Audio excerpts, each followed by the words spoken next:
This is the aftermath of a crossroads battle that just reshaped the 154-pound landscape. The towering Inferno became a cold blooded technician, and the one time era hit a brutal medical wall in a high stakes crossroads clash. The towering Inferno didn't just defend his WBC strap, he became the first man in history to stop the former unified champ, Keith one time Thurman. It was a night where youth met experience, and the doctor's internal clock beat Thurman's long term vision. In the end, came in the sixth round via TKO, but the controversy started immediately after.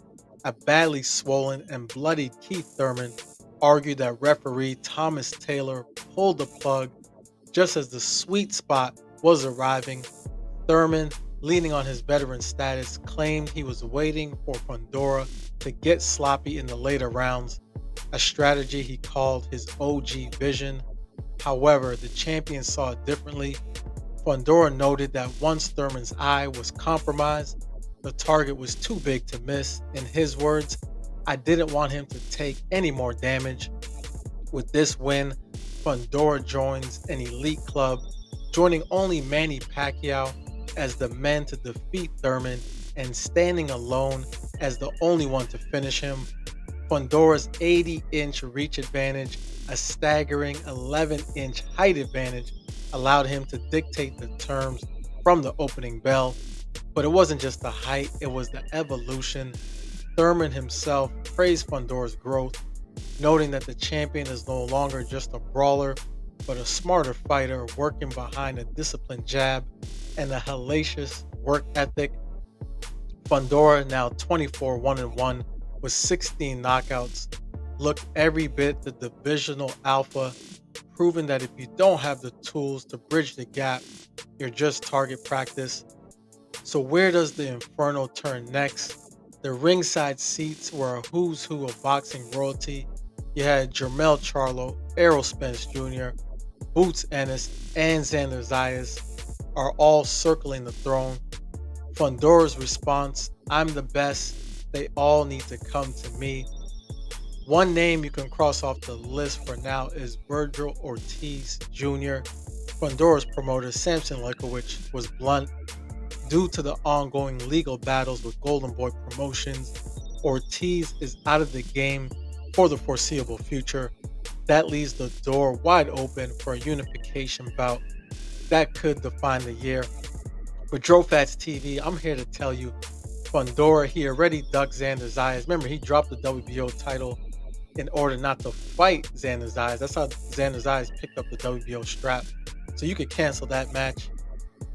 He's going to wait around. I'm telling you, he's going to wait around for the winner of Tim Tszyu versus Errol Spence Jr. And I got a funny feeling somehow Tim Tszyu is going to drop out of that fight with Spence, and they're just going to move that fight to Spence versus Fundora in Texas, AT&T Stadium, home of the Dallas Cowboys, or Arlington, whatever part of Texas that is. I'm telling you, man, Tim Tszyu is going to find a way to pull out of that fight.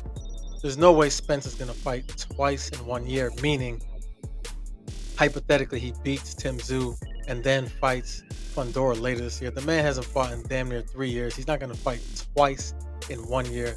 That's not going to happen.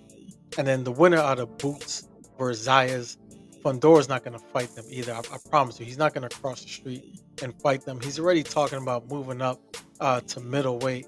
Nonetheless, if you notice his pattern, he's picking guys he knows he has a high chance of beating. I mean, let's be honest, people. Keith Thurman has only fought. This was his second fight in 4 years, 5 years, if I'm not mistaken. And he fought Brock Jarvis his last fight. Then he fights Fundora.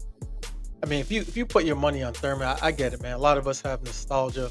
We go for the guy that made us want to box, that had us shadow boxing in the crib when he was at his peak.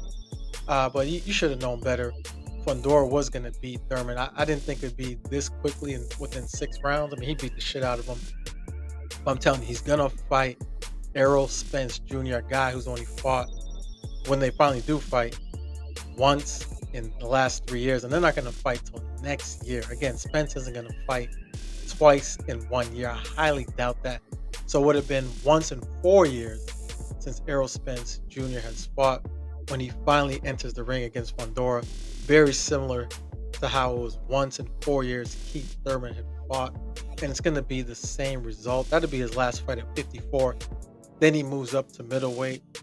We got, what's his name? The middleweight champ that just beat the shit out of Ammo Williams. Carlos Adames, he's already talking about moving up to 168. The WBC title will be vacant at 160. Fundora will fight for that title after he beats the shit out of Errol Spence Jr. But this is just how I see the boxing world. Leave your comments down below. Smash that like button and subscribe to Droffats TV.